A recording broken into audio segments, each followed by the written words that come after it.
Door जो हमारा धर्मशाला नगर निगम का जो सिस्टम है वो सबसे बढ़िया चला पूरे हिमाचल प्रदेश से। हम भी जाते रहते जहाँ पर जितना अच्छा धर्मशाला नगर निगम सफाई के ऊपर काम कर रही है उतना अच्छा इस टाइम पता नहीं कोई भी नगर निगम या पंचायत नहीं कर रही है। हम हर महीने का 50 रुपये दुकानदार से लेते हैं और उनसे कमरे के हिसाब से लेते हैं और जो 50 रुपये 3.5 रुपये दिन का बनता वो मतलब नहीं दे रहे लोग। तो इसके लिए हमें जो वो थोड़ा कदम स्ट्रॉन्ग कदम उठाना पड़ेगा। जिस टाइम ये मुख्यमंत्री जी का आवास योजना की स्कीम आई थी उस टाइम तो उन्हीं लोगों को दे रहे थे कि जिनके पास घर नहीं है। तो उस टाइम जिन लोगों ने अप्लाई किए थे वो कुछ आदमी को तो घर मिल चुके हैं। लेकिन अब जो हमारे पास कुछ बचे हुए हैं, वैसे मेरे पास भी अलग अलग लोगों के मतलब पत्र आए हुए कि हमें घर इसमें 40 का तो इकट्ठा आया हुआ है। लेकिन गवर्नमेंट को हम बताना चाहते हैं कि जो प्रधानमंत्री आवास योजना की स्कीम थी उसी तहत पर ही घर दिए जाएंगे। लोग कहते हैं हम टैक्स नहीं देंगे, ठीक है जी,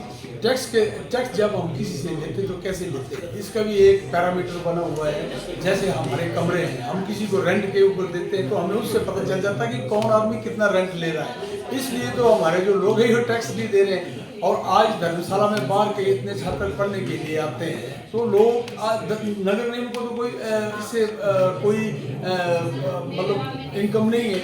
लेकिन सफाई तो हम सब की कर रहे हैं। लेकिन उन लोगों को ऐसे जो गलत से पैसा नहीं लेना चाहिए और अगर वो पैसा लेते तो कुछ परसेंट जो टैक्स दे रहे हैं। स्मार्ट रोड जो धर्मशाला में बनने जा रहा है, पिछले 2 साल से नालियाँ बनी हुई हैं, गड्ढे हैं, लोगों के घरों में पानी घुस रहा है।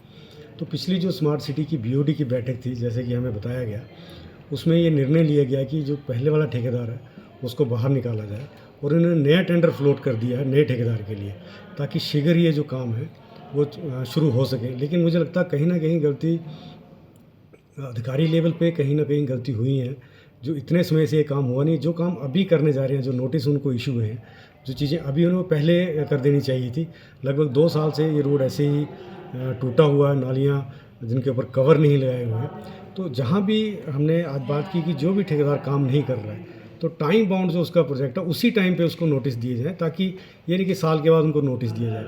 अगर उसमें टाइम 3 महीने का, 6 महीने का या 1.5 साल का, तो विद इन टाइम जो भी उसका माइलस्टोन जो होता है कि 30% काम हो जाना चाहिए, 40%, उसी टाइम उनके पीछे पड़ना चाहिए।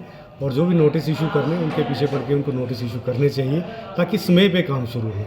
अब इतना लेट हो चुके हैं कि 2 साल पहले एक ठेकेदार ने लगा दिए, अब फिर 2 महीने और लगेंगे टेंडर प्रोसेसिंग में। तो इसलिए आज सारे लोग, सारे काउंसिलर कह रहे हैं कि जो ठेकेदार हैं उन्हीं ठेकेदारों को काम मिले जो काम अच्छा कर रहे हैं पहले, और जो लोग काम ले लेते हैं, काम करते नहीं हैं, उनको डिवार किया जाए। और जो स्टूडेंट से इतना ज़्यादा भारी भरकम किराया ले रहे हैं उनको ये समझना होगा कि जब कॉरपोरेशन जब टैक्स लेगी तो उनको उसी हिसाब से उनको टैक्स पे करना पड़ेगा। तो मेरा ये मानना है कि जो बच्चे बाहर से पढ़ने आ रहे हैं उनके लिए उनका जो किराया है वो सीमित सा किराया रखें, और जो फैसिलिटी उनको दे रहे हैं उनको देनी चाहिए, ताकि ऐसा ना हो कि भविष्य में कॉरपोरेशन भी उसी हिसाब से इनको प्रॉपर्टी टैक्स डाले तो वो भी बाद में चिल्लाएंगे। तो ऑपरेट करते हुए जो स्टूडेंट है उनको तो किराए में थोड़ी बहुत रियायत देनी चाहिए।